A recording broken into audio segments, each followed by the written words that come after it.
All right. So welcome everybody to our event, Starting or Advancing Your Career in HR, presented by Sheena. It is my pleasure and privilege to have Sheena share her expertise with us today. Somebody who joined, on our call today said, "I'm here. I want to know how to create my own journey in HR after moving to the US." And Sheena has done just that. She is a global HR business partner for GoDaddy. She's got over 7 years of experience in large agile organizations and startup firms. She has a master's degree. She's also SHRM certified.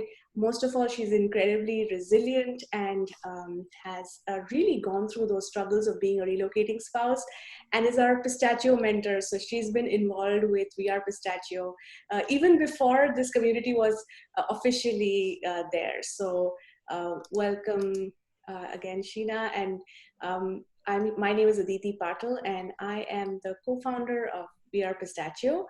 So if you want to move to the next slide, Sheena.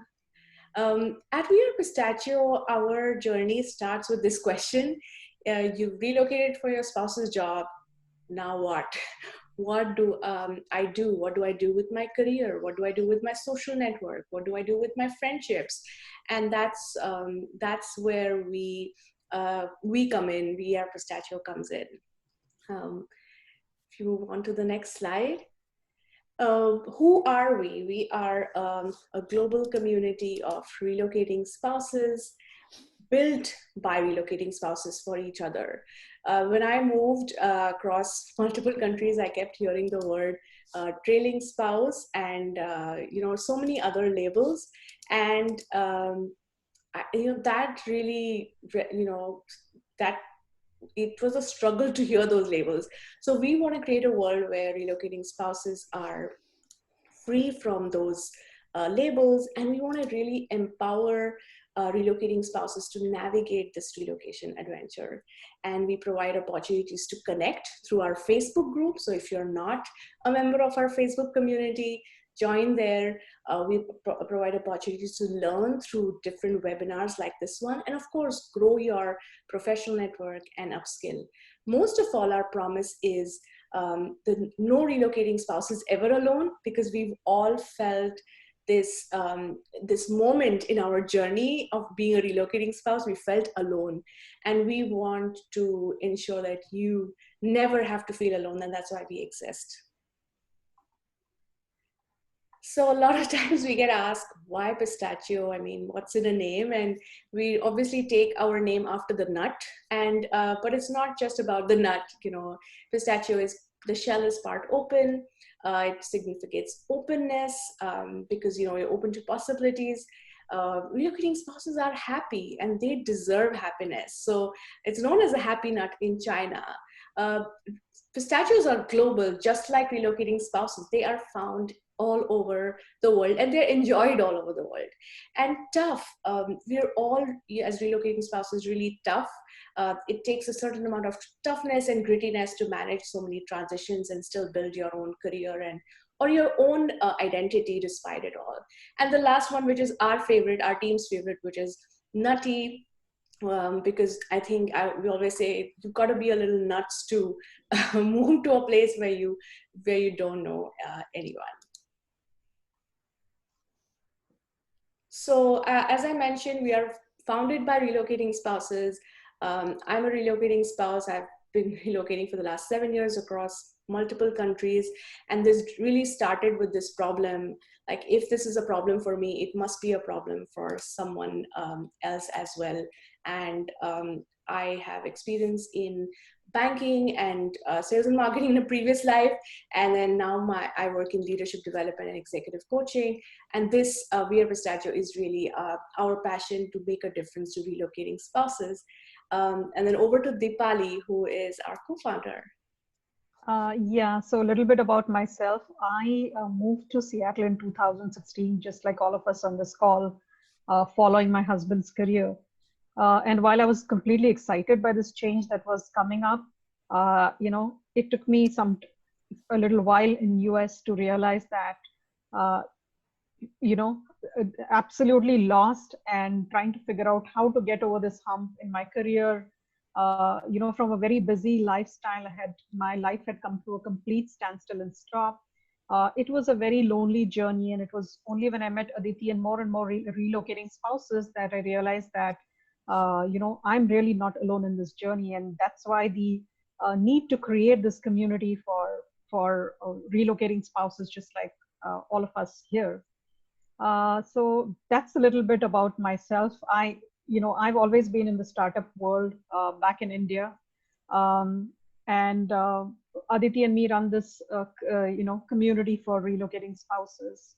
So I think that's me in a nutshell. And then we have Anka here, who's a volunteer team member with us. So Anka, if you want to introduce yourself. Hello. So, similar story, moved here almost 8 months ago from Amsterdam, although I'm Romanian.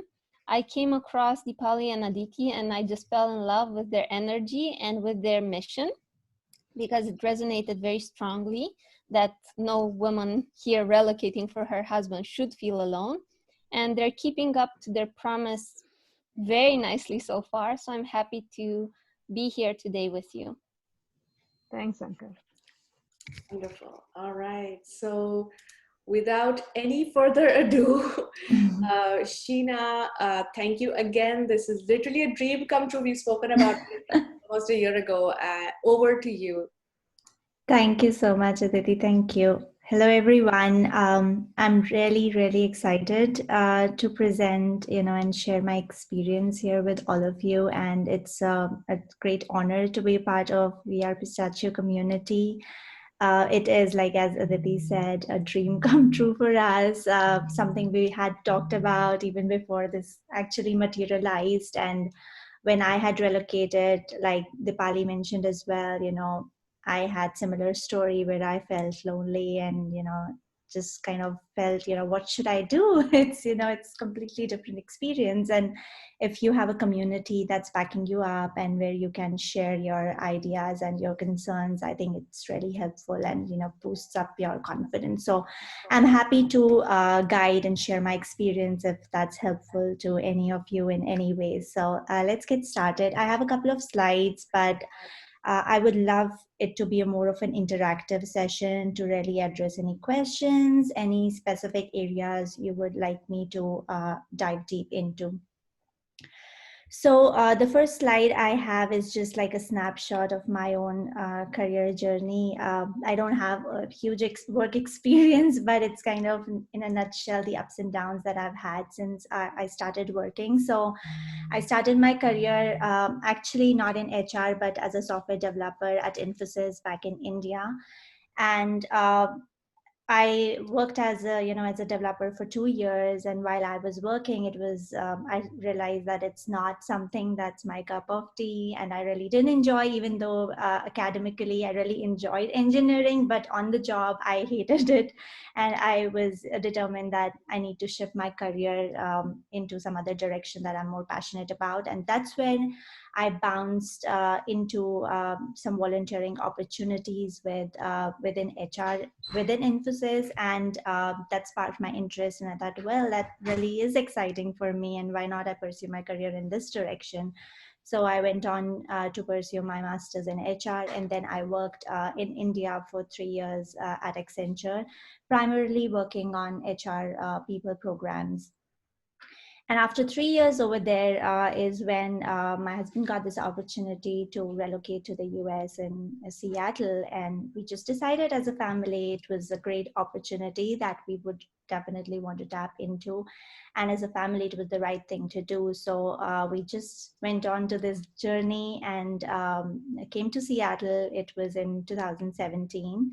And that was when after the initial excitement, as you all know, settles in, you kind of now face the reality. Okay, what's next? I have work experience, I have everything. And I thought it would be very easy to kind of just get into a new country, restart my career, because I have my degrees, I have my education background, and I have experience. But it's a different picture when you come to a different country, because people don't have context, and they require, for example, in the US, require US experience, and more so in professions that are more localized in nature. But HR is a classic example of that, where it's more of a localized skill. So local experience has more weightage than international experience, versus a software developer, which is not a localized skill.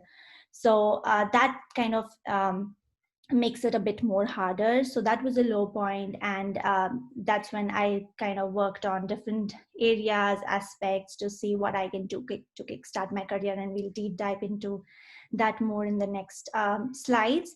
And then when I kind of started networking, did some volunteering experience, and some freelancing, and then finally ended up joining GoDaddy as an HR business partner. So that's my career journey in a nutshell, and how I landed where I am today.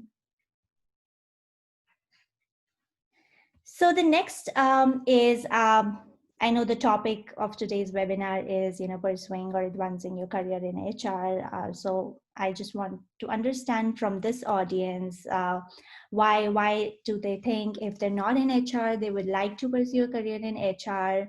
Or why do you think that it's something that you will be passionate about? So some of the points that I have listed here are personal to me. I think it's a very high impact profession. It's very dynamic. For example, the job that I am in, no 2 days are similar, and it's very spontaneous, very dynamic, and there's not a single moment that you get bored out of it. The third one is like scope of influence. You kind of look at a macro level, the organizations, and you're part of all the strategic conversations, and you're shaping the organization's direction. So the scope of influence, no matter what level you are, will always be high, because even if you look at the ratio of HR professional versus the employee, it will be on an average of 200:1 or 100:1 on an average. So you'll always have a higher scope of influence.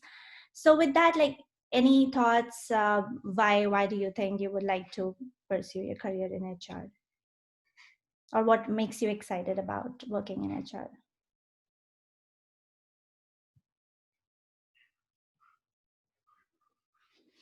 Okay, maybe I'll take the lead here, Sheena. First of all, thank you so much for giving an overview of how the journey looked like. It is resonating quite a lot. So thank you so much. I feel I'm not all alone. And now to answer why HR, while I agree to all the points you've listed here, I would say next most important factor for me is working with people from diverse backgrounds. That's a strength I think I have built over years, and that also helps personally, because you're not really overwhelmed with the kind of experiences that you go through on a day-to-day basis in a new place. So that's the next factor, I would say. Working with diverse backgrounds, different set of people, no matter what their career aspirations are, you are part of their journey. Absolutely. No, that's a very, very good point. It's, completely people-centric, and the kind of diverse experience you can learn, when interacting with other people, it's enormous. Any other points, any other thoughts?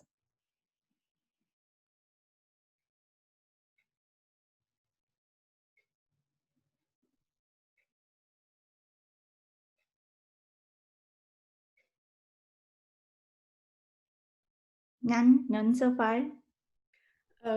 We have a comment in chat from Lena. Okay, I can't, read the chats because it's not opening. I can tell you. So she's talking about, Lena, welcome. She's saying it's lovely looking at your graph. She's worked in HR for almost 10 years and has taken a break for kids and relocations. And she's back in a different area of HR. And for her, it's now about being able to make an impact. Wow, brilliant. Good. Yes. Yeah, so no matter what, and you'll see, different verticals of HR, you'll always be able to make an impact in each of the segments. So great, thanks. Thank you everyone for the inputs.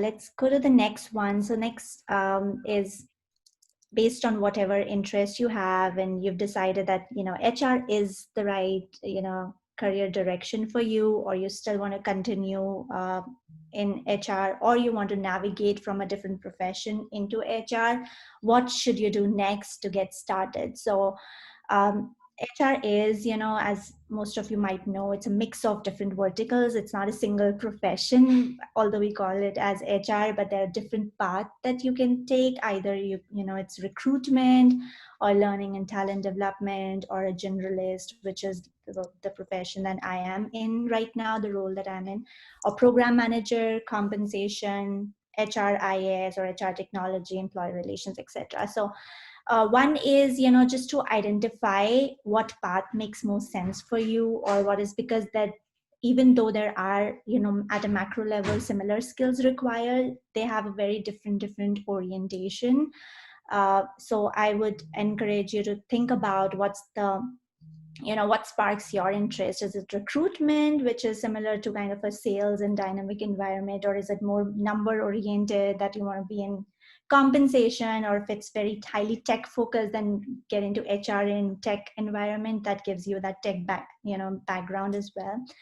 And then next is, kind of showcasing when you kind of start getting into the job market, once you've identified, okay, I need to target recruitment positions or pursue my career in recruitment, what are some of the skills that I should showcase in my resume? Because these skills are not very hard to obtain. And honestly, if you look at your past experience, it could be in any domain, like a program manager, or even in tech domain, any domain. If you see and look at the examples or what you've done, you'll always be able to identify those HR skills and showcase those into your resume, even though you don't have that experience. So I'm talking specifically about people who want to shift like from a non-HR career to an HR career. So that's what you could do. And the same thing is, if you're relocating from a different country and you've already have HR experience, I would weigh in more on those HR skills to say that even though, the country is different or the environment was different, there's some skill that will always be portable and very relevant even in a different country. So that would be, in terms of resume and showcasing your skills in a different country, or, when you're moving into the HR roles, applying for HR roles. In terms of work experience, there's this roadblock after you start applying. You'll always come across this roadblock is, recruiters will decline. And if you ask them, that's what I used to do. I used to like call recruiters and say, why did you reject my profile? I know you don't have an answer, but I really want something, some concrete answers so I can work on it. And they would say, some would not, kind of share it, but some would be polite enough and share that, I don't have US experience, so they can't really pursue it. It would be a straight away no.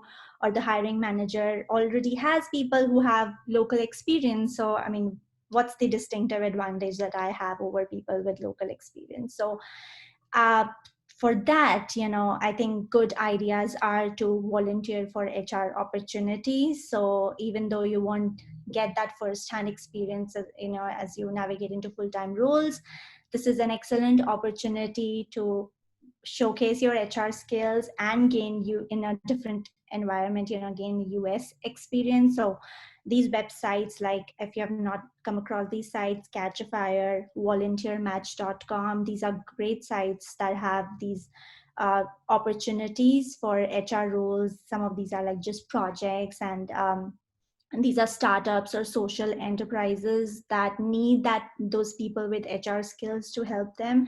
So it's a win-win opportunity. You can also freelance as an HR. I don't know if you guys have heard about Upwork. So there are different sites that kind of help with freelancing as an HR professional. So you can use that platform to build more experience. I would also encourage to, all of you to get involved with HR community. I think wherever you go, you'll see that HR is a very closely knit community. People are always ready to help each other. And there are different subsections of these communities. SHRM, has local chapters in across the US and even internationally. For those who are more inclined in learning and talent development, ATD has their own chapters.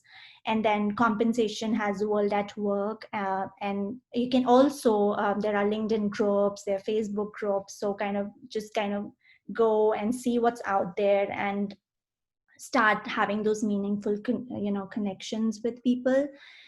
That would really help. And it also gives a realistic overview of what you're getting into, testing the waters. So for example, when I was looking at opportunities, I used to just set up some informational calls with people who are working in, like I was targeting HR business partnering roles. So I set up, meetings with people who are already doing HR VP roles within the US and my target organizations, just to understand what is it like, and if there really is some gap that I need to bridge, or is it just a perceived notion that I can't because I have an India experience versus US, but is there really some gaps that I need to fill? So I think that really helps and gives you a better picture to showcase yourself. And the last one is, meeting with a career coach. It's very personal based on your needs. But personally, I did also have a career coach that initially, helped me understand the kind of direction I want to take.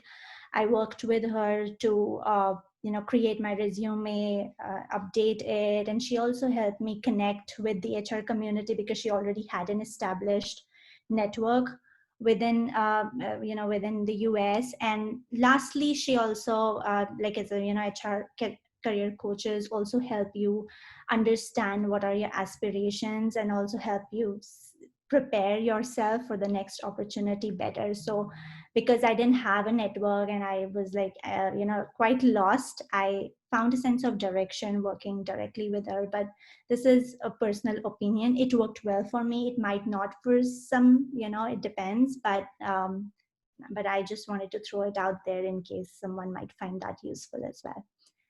With that, I would like to pause because there's just so much out there. Any questions, anything specific you would you want me to address on how to get started?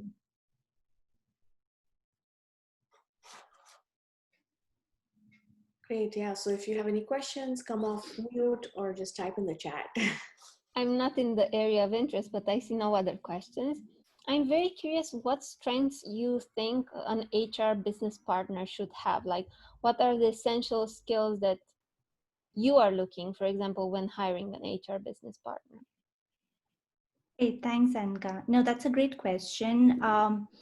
In my opinion, HR business partner one is, it's a generalist role. So you need to really have an appetite to learn every day, because since you're a generalist, you are like the front facing for those client groups or your business partners, and you have to act as an expert, guide and coach them.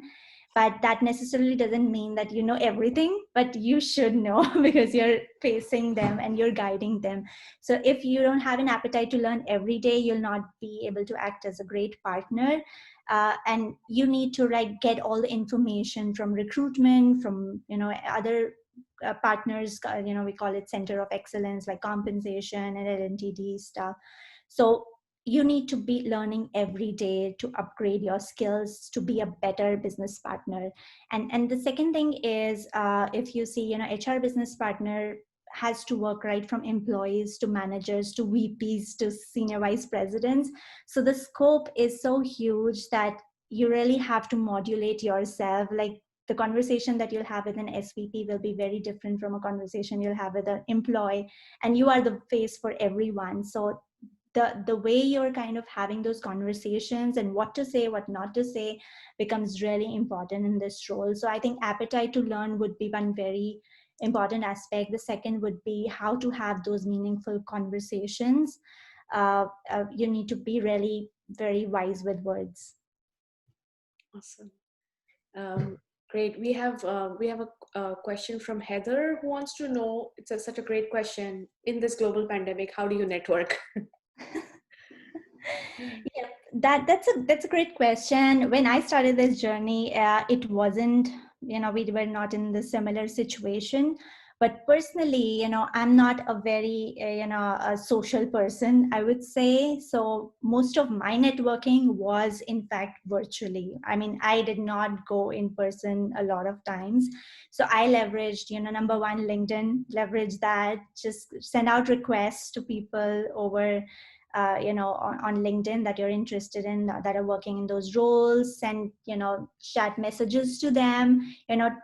10 will find it annoying, one will not. So, I mean, you just need to try that. And again, there are a lot of virtual events. I don't know right now if like SHRM or these ADD chapters they're having, but because everyone is remote right now, I'm pretty sure all of these will be having these virtual events that you can join in and network.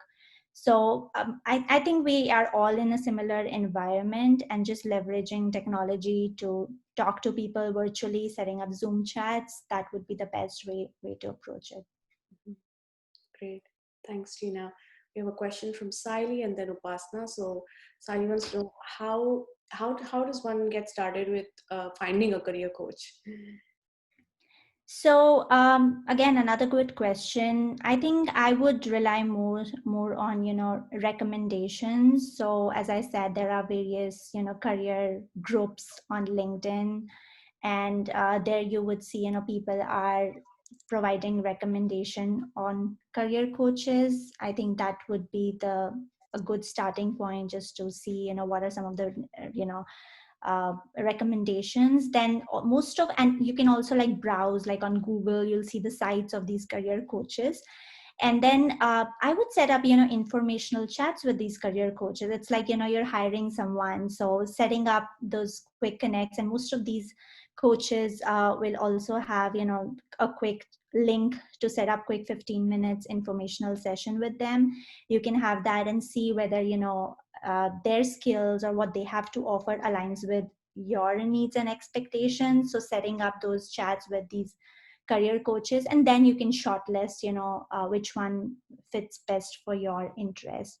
LinkedIn also in fact has a feature, I'm forgetting how to get it, but LinkedIn has a feature where it automatically connects you to some career coaches as well.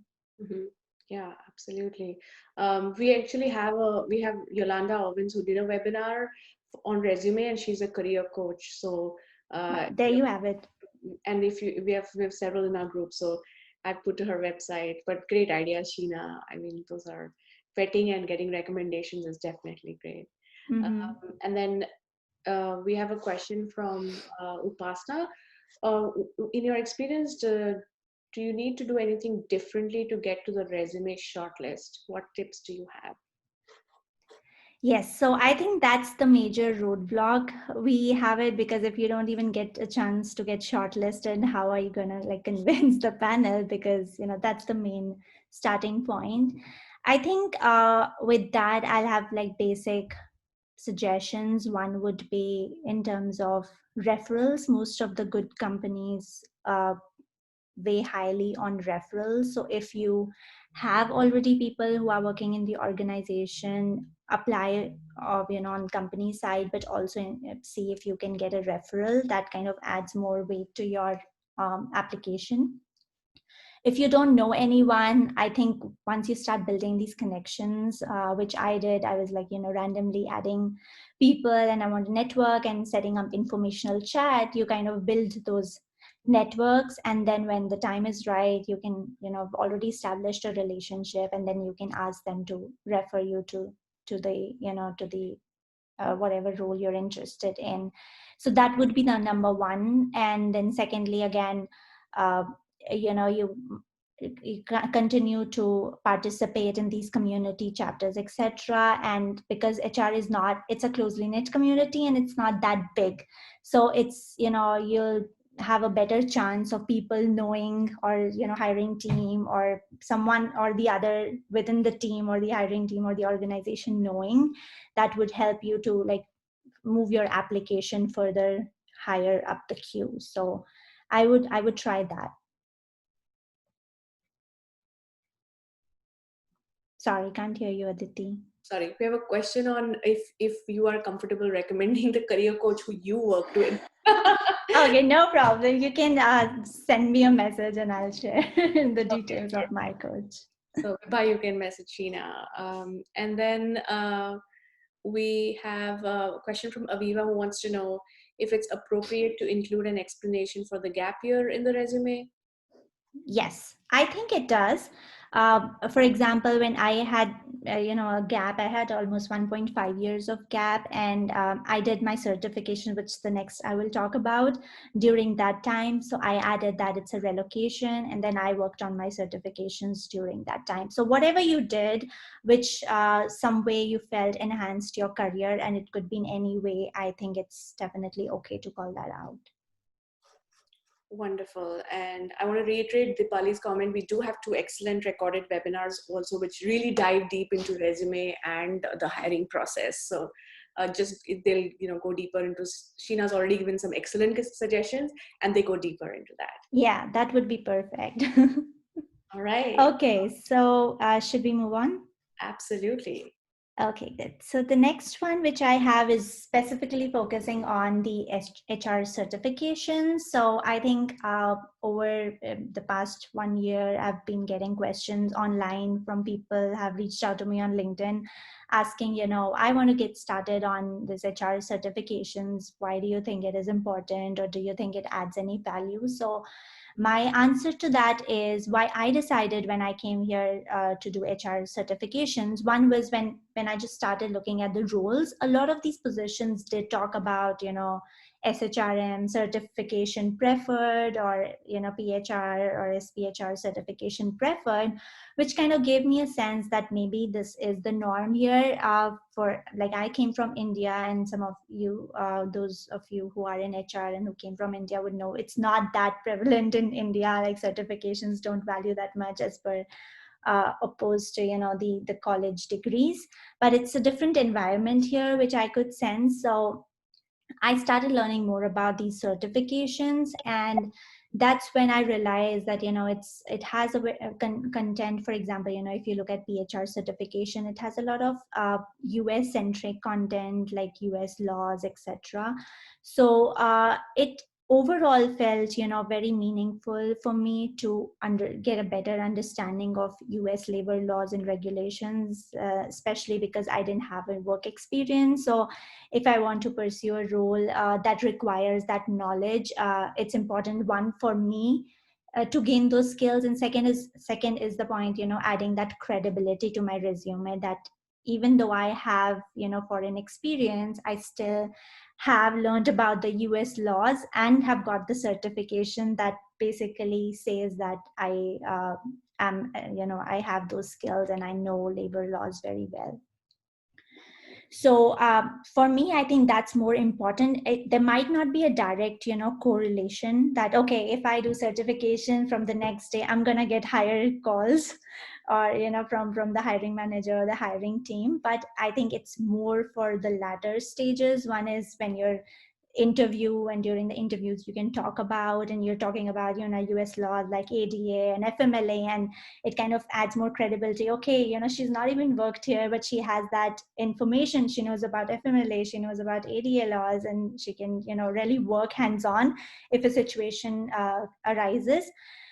So that really helps. And then secondly, again, on the job, so if you get that offer and then you start working here, then it makes it so much easier, because I realized, even though it directly didn't help me, land a role, when I started working here, I had these so many exemption, non-exemption, and it came naturally to me because I really knew about it. Otherwise, I would have to go back and really learn about what are they talking about, what is my legal partner talking about, if I really didn't go through these certifications and had context.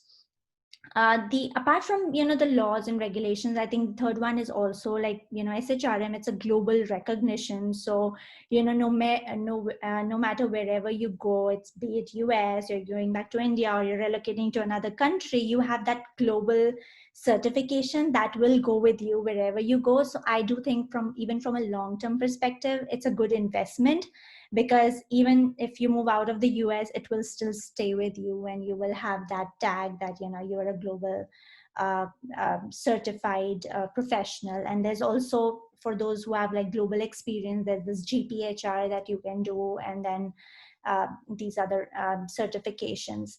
And then lastly, I think it's also career growth. Like even when you are, you don't have that leverage of more of a US experience, and you're going up the ladder within the US, it kind of adds in another feather, that you have a certifications and you're really committed to your career, and it helps you advance the ranks even within the organizations once you land a role. Any questions on why certifications?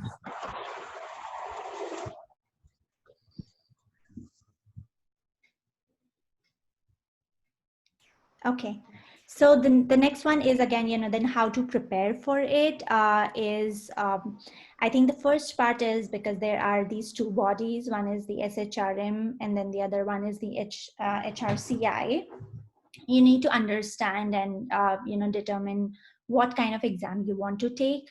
Both of them are slightly different in their intent and in terms of their content as well. So if you go dive deep into like HRCI, it's very US centric, and it's more from laws and regulations perspective. If you go to SHRM, it's more practical oriented and more application based tests. So I took both. So I have a PHR certification because I wanted to get more deeper knowledge of the laws, etc. So I took that, and then I realized that I wanted to target mid-career level roles and not entry-level roles. So I did SHRM SCP because it was more strategic and application-based. So that gave me that kind of credibility that I can do tactical work, and I have a strategic bent of mind. So it depends on what are your aspirations and what you want to focus on. You need to determine what exam you want to take. And both of these exams, if you go to their website, they have these freely available body of knowledge. So like SHRM says BOCK, and then HRCI also has their own body of knowledge, which is basically an elaborate document about the kind of competencies they test you on. So I would highly recommend to take some time to go through it and see what are some of the competencies they evaluate you on, and see how much of reflecting upon your experience on where you would have demonstrated it would help you get started in that mode. So once you go through it and you're really confident and you're determined that you want to move forward with pursuing the certifications, identify a learning plan that works for you best.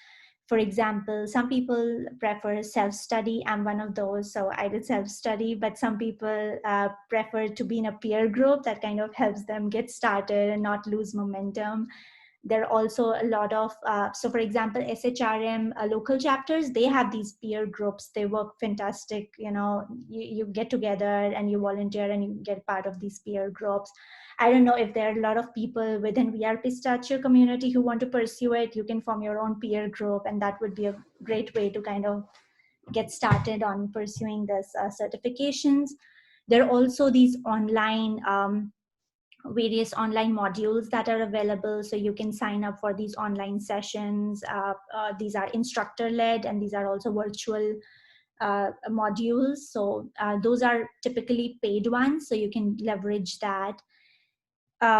So determining what kind of learning plan works for you best would be the next step. And then the third one would be gathering the learning materials, like what kind of books you would like to do, sample test, audiobooks, etc. I would highly recommend not hoarding all the materials, because then you kind of have too much.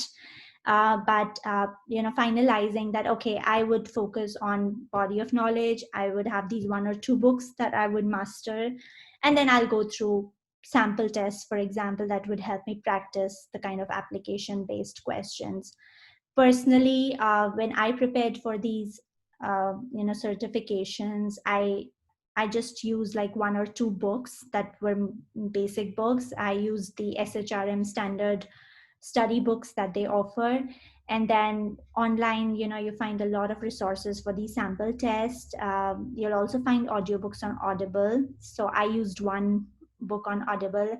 And then you have these flashcards on Quizlet, which I personally find easy because you can multitask and you can use Quizlet to look at flashcards, especially for the US laws that you don't remember. They're just too many and you've not used them in real life. It's difficult to remember. So I find flashcards very helpful in those scenarios.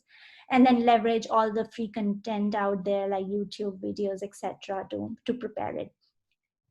Typically, it depends on individual to individual. Some people will prepare it in 2 months, 3 months, or 5 months, depending on, it also depends on how much of experience you already have, because if you've already, most of it is application based, and if you already have a lot of experience, you can really prepare it quicker. But if you're doing a real career switch, you might take more time to really absorb the content and kind of situations that this certification assesses you on. So, and then like finally, again, setting that target date based on your learning plan and the timeline you think it would take you to go through the course and master it, and then working towards it. Any questions on preparing the certifications?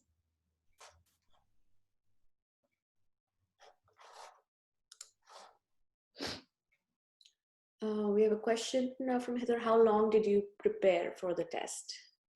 So I think I took like 2 or 3 months to prepare for both of them. I would say PHR like about 3 months because it had those laws that I had to remember. And then SHRM was more application based, so that was easier to do it. So I took about 2 months to finish that. But then I was not working at that time. So if you're like already working, then you need to, take out hours. So it might extend your plan again. Great, thank you.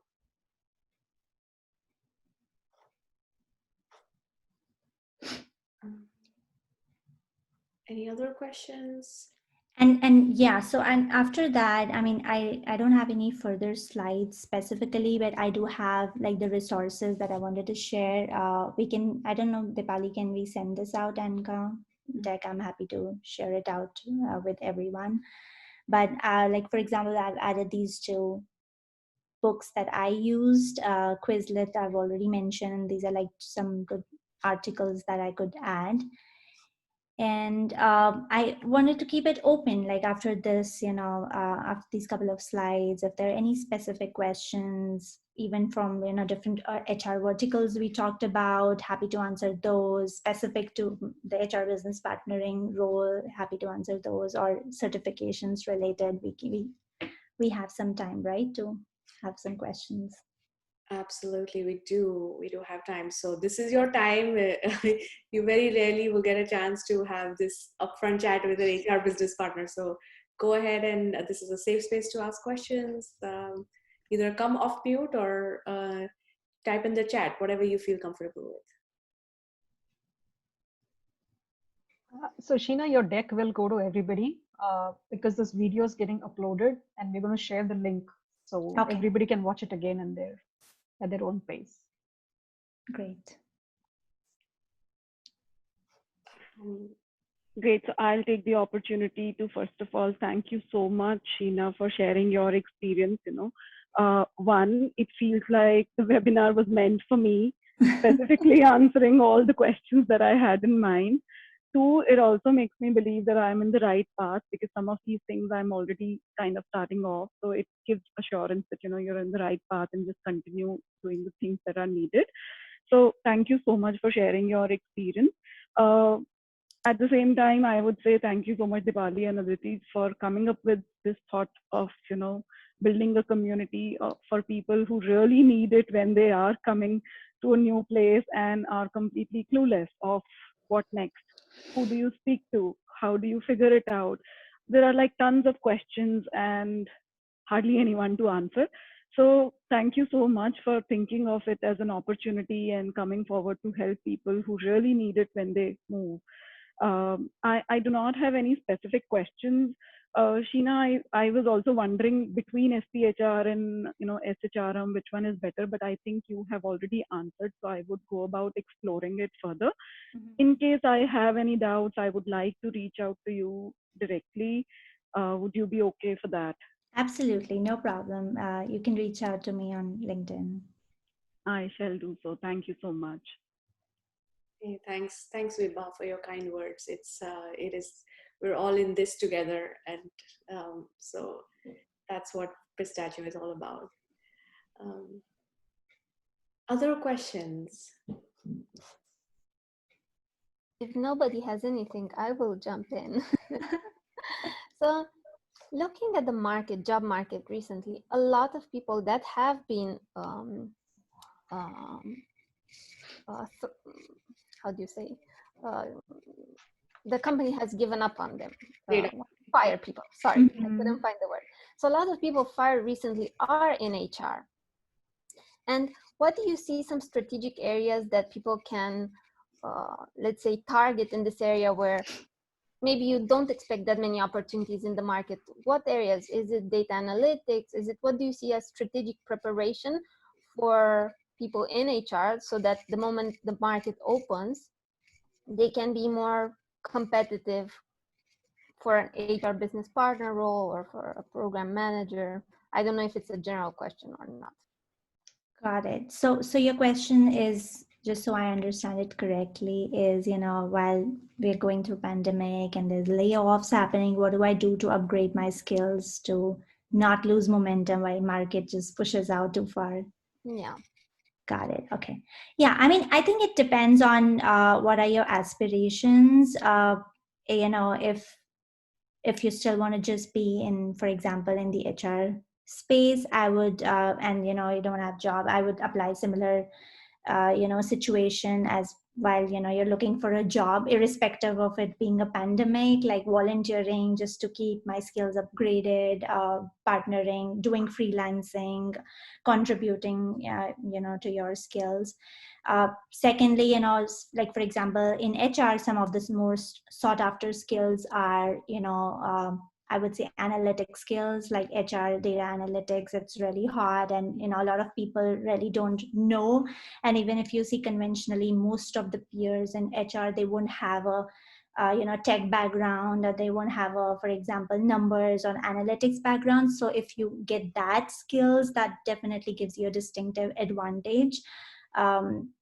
For example, in HR business partnering role, like I support primarily tech population. So having that tech bent of mind really helps in having those conversations, because I'm talking the same language as my business partners, and I'm not like some lame person coming up and talking in, a different, on a different plateau. So that really helps. And in addition, I would also, if, it interests other people, spread the, my skill sets, that necessarily if I don't want to be, or someone doesn't want to be in HR, and just explore opportunities outside, other areas would be like program management is a natural extension, where you might have done a lot of program management in HR, but you can also go outside of HR and do program management, pursue those roles. Some of those who have like tech background can also go into product management stuff. So I would say just kind of keep an open mind and look at what's out there. Focus more on the skill set required rather than the job title. Like some of us have a tendency to just, when we look for jobs and we say, okay, this title doesn't match what I look for. But sometimes titles are deceiving. So looking for the skills that are required in that role and not specifically title really helps. Did that answer the question? Yes, thank you. Okay. We have one more question, which is, while interviewing, do employers ask questions related to the certification? And if they do, then what kind of questions? So I'm not like in specifically recruitment aspect, but based on my personal experience, most of the interviews are behavioral based. So they won't ask you questions like specific to what was in this PHR exam, or questions specific to the content. It will be mostly, based on the values of the organization and behavioral questions around it. Like, tell me a time when you failed and what did you learn from that, or tell me a time when you had a difficult partner that you convinced, and all those kind of situational based questions. And that is, that's where your prior experience comes into being, because irrespective of wherever you have worked, you will always have examples that would showcase your skills in those scenarios. Great, thank you. So Sheena, one question is, you mentioned about your personal journey and that struggle in finding a job. And I guess the question on everyone's mind is, okay, how did you finally land your current role at GoDaddy? What was that process like? So again, I think it just happened organically, and I did not straight away land into like the full-time opportunity, as I shared earlier in the deck. Is I started slow. So first I did some certifications, and then I did the volunteering opportunity. And I know we met because Dipali and I met during that time, so we did volunteering at Advanced Social Innovation, which is again a social enterprise, and basically it kind of connects us, skilled labor to the social enterprises that don't have the capital, or they don't have the money to kind of hire them.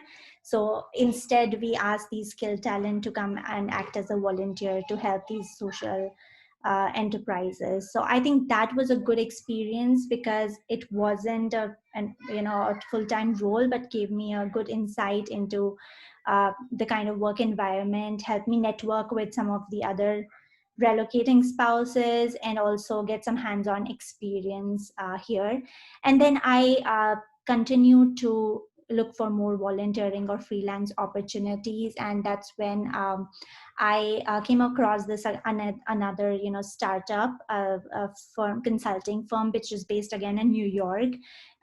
So Jill Katz she was the founder, and I just reached out to her randomly saying, hey, I saw that you founded this startup consulting. Anything you need help on consulting, I'm free to provide my skills and help you.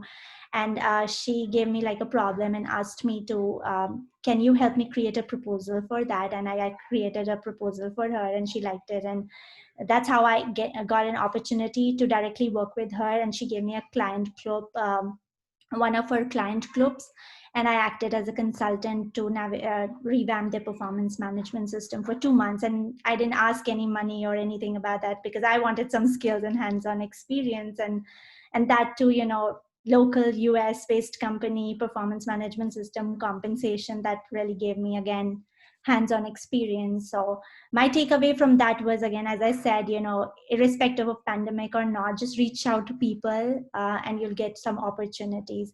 So I think that was a good precursor. And then I had more, practical experience, and I started applying online to more full-time opportunities. And I just applied online, and that's how I got my interview at GoDaddy and ended up into the HRBP role. It's wonderful. It's such a great story, Sheena, because I think, very often we just see, oh yeah, you just applied online and you got it. But I think there's so much of stuff behind the scenes. And this is such a great example of networking, because it's not just, okay, let me have an informational interview, but it is going one level beyond and volunteering. And then you went to her and say, hey, you're a startup. How can I help you? Mm-hmm. And, you showed that value. So it's such a great example and very inspiring. Thanks for sharing that. No problem. Right, so we're almost at the end. If there's one burning question, we can one more.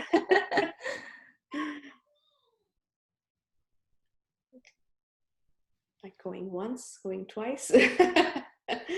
Yeah, anything on your mind. Okay. I guess not. So, oh, okay. How was the interview process in GoDaddy? What was that like? So I think it was typical interviewing process that we have, like loops. So one is typically you'll have one. The first step here is a interview with the recruiter. They'll kind of see at a high level whether your skills and resume aligns with the job. Once you pass that recruitment stage, like a filter, then you'll have an informational interview with the hiring manager. So that will again be behavioral based, talking more high level about your experience, and hiring manager will have that. And again, depending on company to company, so I just had one phone interview, but like some companies will have 2 telephonic interviews, again a third party neutral person having another phone interview. And then the next stage would be a panel interview where you'll go on site and meet with the team, or for example, in a business partner role, because it's client facing, you'll also interview someone from the business team, like someone not from HR but from business. So then you'll meet like other people like skip level or some of the other people on the team. So again, it was a 5 or 6 people interviewing you throughout the day, again behavioral based, talking more about your experiences. And then based on that, some people, like some companies have an additional, I also had an interview with the chief people officer as a next step, because the GoDaddy is not that big and chief people officer had the time to interview me, but mostly you won't have like too many interviews. Great. Thank you. Thank you so much, Sheena. I'll hand it over to you, Anka, for closing. Thank you so much once again. It was such a pleasure to come here and share my experience with everyone. I hope it was helpful in some way or the other. Thank you so much. Thank you also all the participants for bringing today and being present. And what I've personally loved about this talk is that you started with a gap analysis. You told us you have to be strategic. You have to know where you stand and where you want to go. And then it's a combination of patience, but also action. And we've seen with you that it was not necessarily traditional action. So you had this love for learning where it didn't matter how, but you wanted to gain that experience. So volunteering, involvement with organization, there are so many valuable tips. I hope it has been at least one tip for every one of us from this call that we can take home and act upon. And I'm so happy to have seen so many of you join us today. And I hope it's just the beginning, because we're here with future events. And yeah, feel free also to reach out to Sheena, as she was very kind and offered to answer any other questions you may have in the future. Aditi, yes, shared with us what are the next events. So we'll have 2 more encounters. One is a coffee and conversation, end of month. What that means is we'll come together and just talk about whatever is on our mind. We'll take it a bit farther from the professional arena and just be one with each other. And again, that feeling of not being alone, sharing exactly what is difficult or what we enjoy about our life currently. And the second is another upskilling event, because we know it's a combination of balance between your professional and personal life. So we also want to give you the skills you need. And this is more focused on project management, but I think, again, a wonderful speaker I also got the chance to interact a bit with. So really, really recommended you join us. Thank you again, Sheena and Dipali, Aditi, all the participants. We hope to have you on our group so that we can keep in touch and really connect. So you see here the links, we'll share the presentation. So just reach out to us for anything. That's the message we want to end with. Yeah, and have a nice weekend. Thank you. Yeah. Thank you. Thank you so much. Thank you so much, Sheena. That was wonderful. Yeah. We appreciate the time that you spent with us. Yes. Thank you so much. And thank you everyone for attending this event. Like Anka said, please join our community so that you can stay updated with all our future events. And we have some really interesting events lined up for you. So we would love to see you there. If anyone wants a final comment or review of how you like the experience, what do you expect from future events, we're happy to take that. And then we close the session.